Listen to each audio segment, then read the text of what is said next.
There are some people who live their entire lives just to yield, and 70-year-old Donald Sterling was one of them. With hair as white as northern frost and hands heavily scarred from a lifetime of hard labor, he had never once fought anyone for anything. But his kindness, in the eyes of the pragmatic, was often mistaken for foolish weakness. On a freezing early winter morning in Meade County, North Dakota, the atmosphere inside the law office where the Sterling family assets were to be divided was suffocatingly tense. The late patriarch had left behind 240 acres of land. Richard, Donald's younger brother by 5 years, had always been the sharp, ambitious, and calculating one. Richard had already hired a private lawyer and brought along detailed soil maps, prepared in advance to claim the Southern Valley's 120 acres, the most fertile silt land, fully surrounded by the county's irrigation system. Richard slid the map toward his older brother, his voice cold and devoid of brotherly warmth. "Donald, you've never married. You have no children, and you're getting frail. You can't handle a major farming operation anymore. I have a family, and my 2 boys need tuition for college. I'll take the Southern Valley. As for the 120 acres of the Northern Ridge, you'll take that, right? Consider it a favor to me." Donald looked at his brother, then down at the map. The Northern Ridge was the dread of every farmer in the county. It was a barren, desolate stretch of land covered in a dense caliche limestone hardpan that choked out every root system. It was so depleted that not even wild weeds could find purchase. To accept that land was to accept a heavy burden, a dead end. The lawyer looked at Donald with pity, opening his mouth to object to this blatant injustice. But Donald merely let out a quiet sigh. He placed his trembling hand on the document and signed his name at the bottom. "Very well, Richard. If it's best for the boys, I'll take the Northern Ridge," Donald said, his voice calm and incredibly forgiving. As they stepped out of the office, Richard didn't even bother to shake his brother's hand. He quickly climbed into his brand-new pickup truck and sped off in a cloud of dust, leaving Donald standing alone under the gray, bleak North Dakota sky. The neighbors who heard the news shook their heads in dismay. They muttered that Donald had gone senile, willingly inviting disaster upon himself. 3 weeks after the division, the bone-chilling cold of the North Dakota winter officially arrived. Donald moved into a small, dilapidated wooden cabin at the edge of the barren Northern Ridge. Every day, he kept the routine of a true farmer, wearing his worn, frayed canvas jacket, slipping into his old leather boots, and walking along the decaying barbed wire fences to check his boundary lines. Late one afternoon, as the horizon glowed a bloody crimson before fading into dusk, Donald walked down to the lowest depression on the northeastern corner of his wasteland. It was a small ravine, squeezed tightly between 2 towering limestone cliffs. The wind howled through the crevices, carrying a freezing chill that pierced to the bone. As he stepped past a withered skeletal bush, Donald abruptly froze. His elderly eyes narrowed in sheer disbelief. Amidst the ground covered in white frost, there was a small pool of water, spanning about 2 square meters. The bizarre thing was, while the outdoor temperature had plummeted to well below -10 degrees Celsius, and every water source nearby was frozen solid, this pool remained completely liquid. Donald slowly approached. He knelt on both knees upon the frozen earth, bringing his face close to the water. The surface of the pool was far from clear.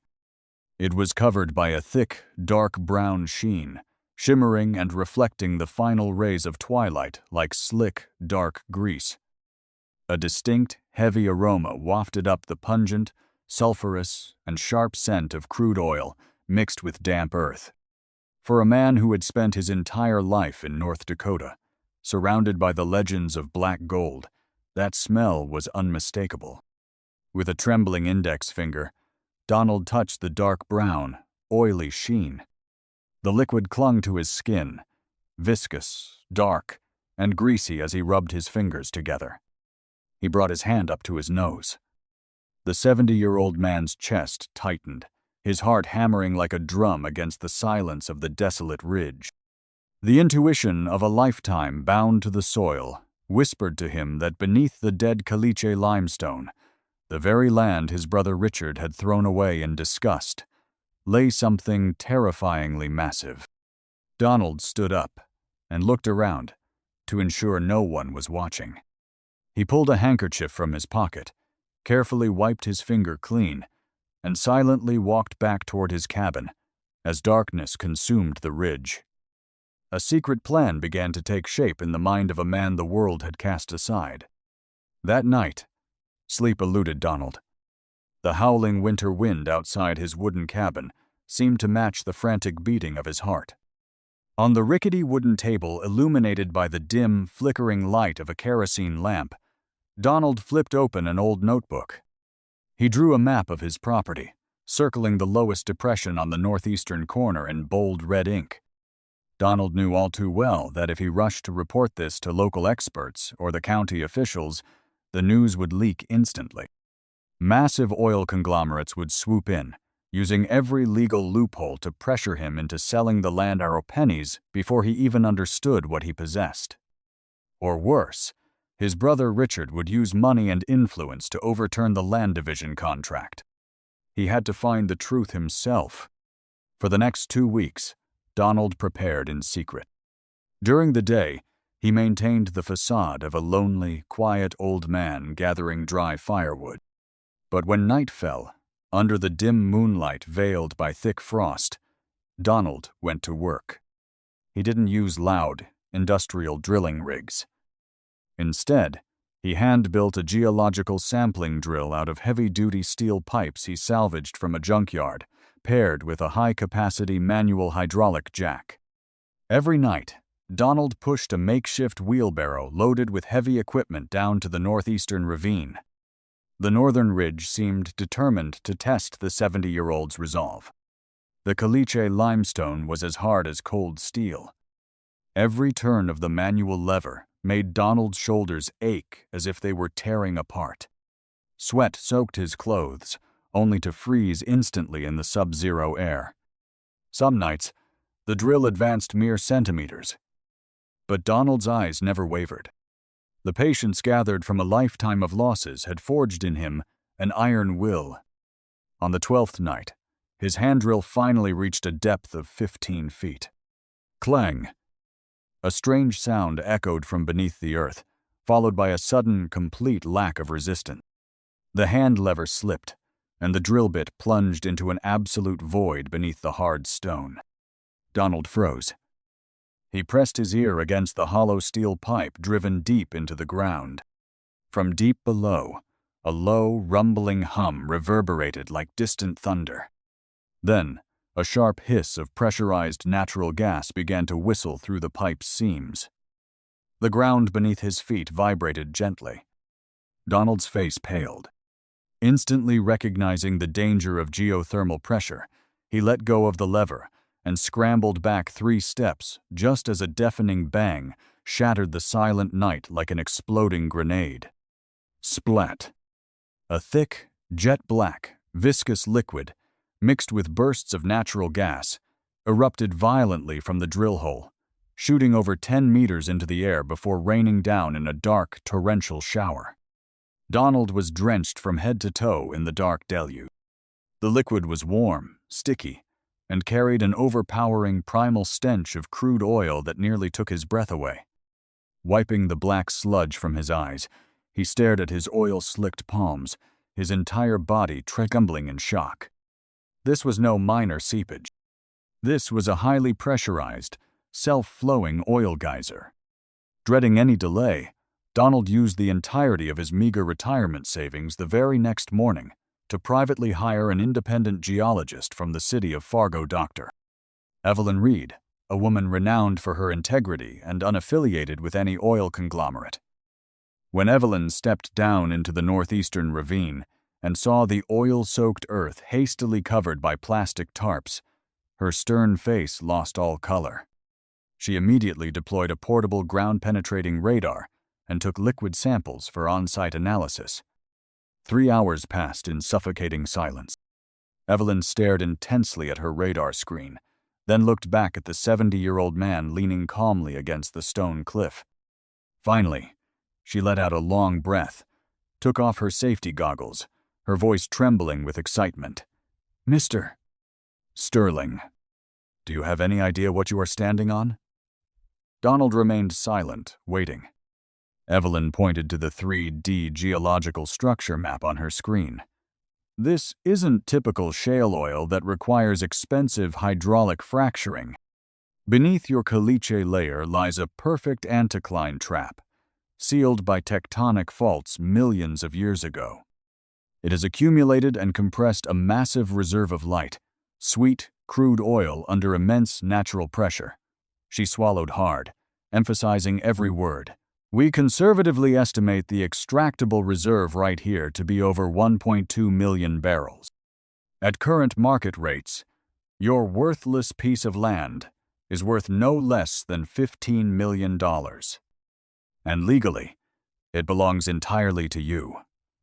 Donald looked at the dark, shimmering pool beneath the tarp. He didn't jump for joy, nor did he boast. He simply looked up at the gray North Dakota sky, silently thanking the earth for not abandoning a man who had quietly endured a lifetime of hardship.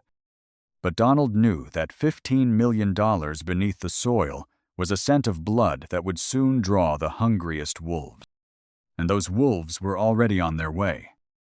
Rumors in barren agricultural lands like Meade County possess a terrifying velocity. They do not travel through newspapers or radio waves. They weave through whispered conversations in roadside diners, equipment shops, and then explode like a wildfire. Within a week of Dr. Evelyn Reed's arrival at the Northern Ridge, the entire county was shaken by the news. That foolish old man, Donald Sterling, found black gold on his dead land. On Tuesday afternoon, the screech of tires tore through the quiet air outside Donald's cabin. Richard Sterling's polished, brand-new pickup truck slammed to a halt, kicking up a massive cloud of dust. Richard lunged out of the vehicle, his face flushed red, gasping for breath as he stormed into the cabin without knocking. Gone was the cold, arrogant man from the day of the land division. Richard stared at his brother with a chaotic mix of shock, greed, and a bitter, resentful anger. He slammed his fist onto the unstable wooden table, yelling, "Donald! What is the meaning of this? People are saying you found a $15 million oil reserve under that ridge? Is it true?" Donald sat calmly in his worn leather chair, slowly pouring a cup of hot tea. He gave a quiet nod. "Yes, Richard. There is indeed oil under the northern ridge." Hearing his brother confirm it, Richard's knees buckled, and he nearly collapsed. He clutched his head, cursing under his breath, before his expression abruptly shifted. He dropped to his knees beside Donald's chair, grabbing the hem of his brother's frayed jacket, pleading desperately in the name of brotherhood. "Donald, we are flesh and blood. This land was left by our father for both of us. When we divided it, I only acted rashly because I was worried about the boy's future. You've always been kind and yielding. You can't keep this massive fortune all to yourself.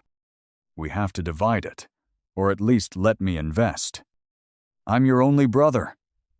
Donald looked down at his brother kneeling at his feet. There was no anger in his eyes, no resentment, only a vast, deep sorrow pooling in his 70-year-old eyes.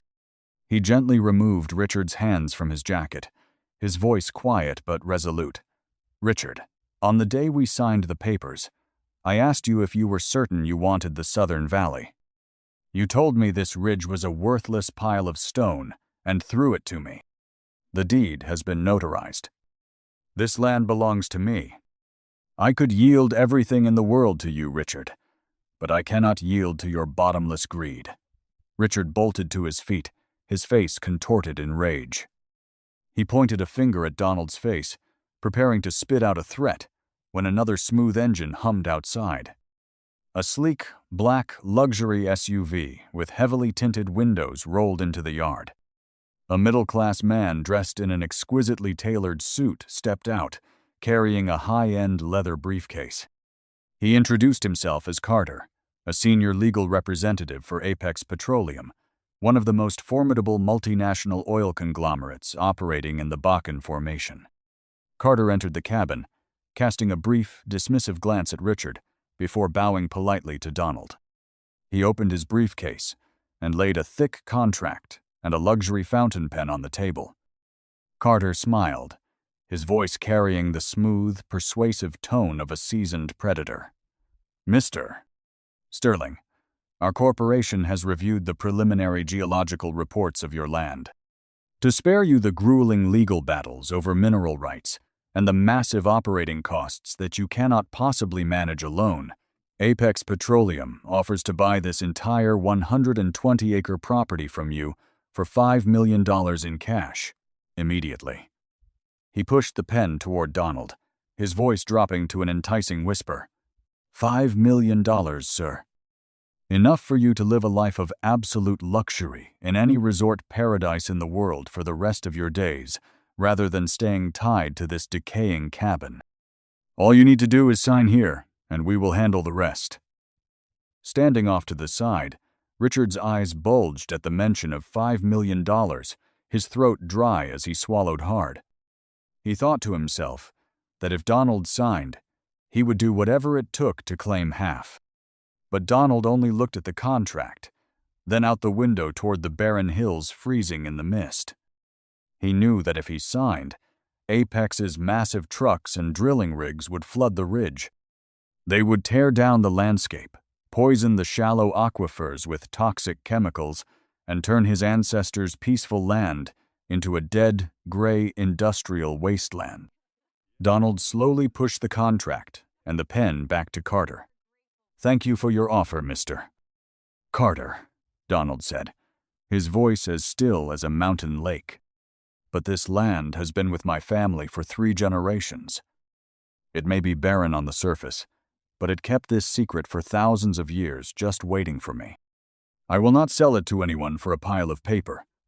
Carter's smile vanished, his eyes flashing cold. "Mr. Sterling, you are 70 years old. I advise you to be realistic. A lonely old man holding a $15 million gold mine is like a child carrying a gold bar through a dark market. If you don't cooperate with us, other forces will come. And when they do, the law might not be able to protect you."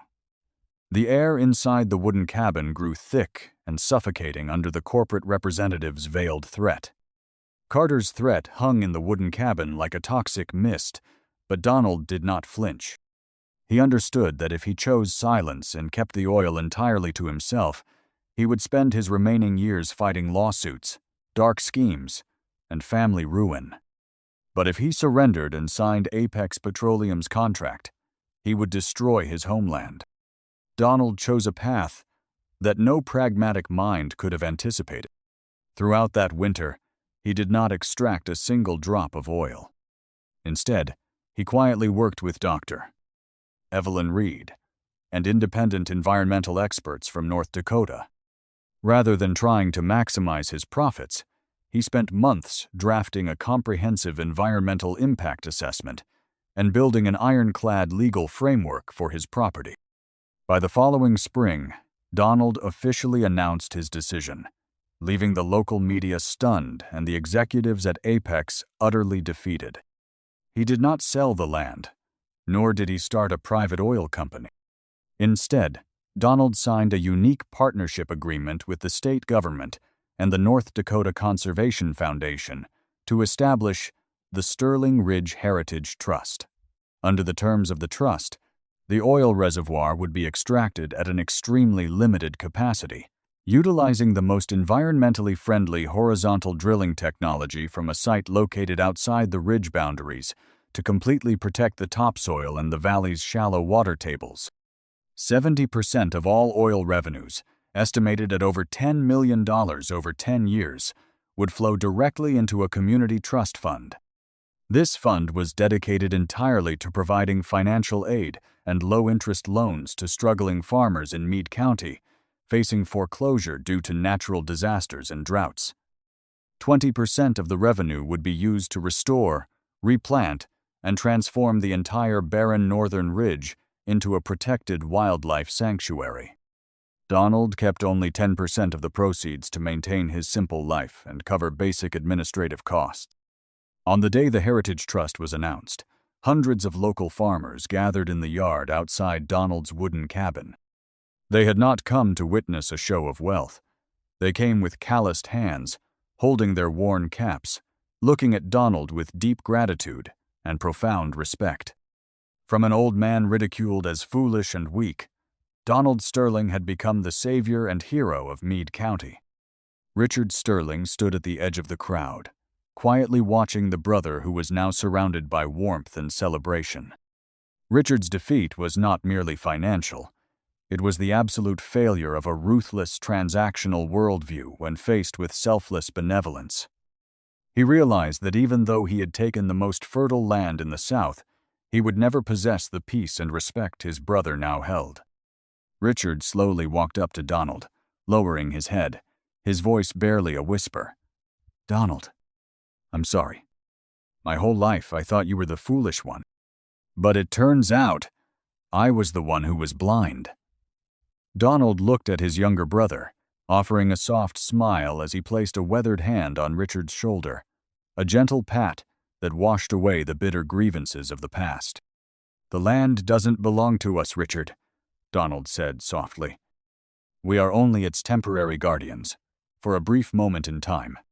When we lie down in the earth, what we take with us isn't barrels of oil or stacks of cash, but what we chose to leave behind for those who follow." Years later, the northern ridge of Meade County was no longer a barren graveyard of caliche stone. Thanks to the funding from the Sterling Trust, vibrant native grasses clothed the hills, and the strictly protected aquifers helped revive an ecosystem once thought dead. The renowned author Wendell Berry once wrote, "It is the life of the crystal, the architect of the flake, the fire of the logs, the soul of the animal, the breath of the grandfather. It is in every breath of the land." Donald Sterling had kept his promise to the earth. At 70 years old, he did not move to a lavish mansion or a sunny beach. He remained in his small wooden cabin, brewing a pot of hot tea each afternoon, sitting on the porch to watch the sunset paint the greening hills. He had proven to the world that sometimes, willingly choosing the short end of the stick is not a sign of weakness, but the ultimate strength of a grand soul, one who knows how to listen to the heartbeat of the earth, to turn a barren wasteland into a legacy that outlives time. Subscribe.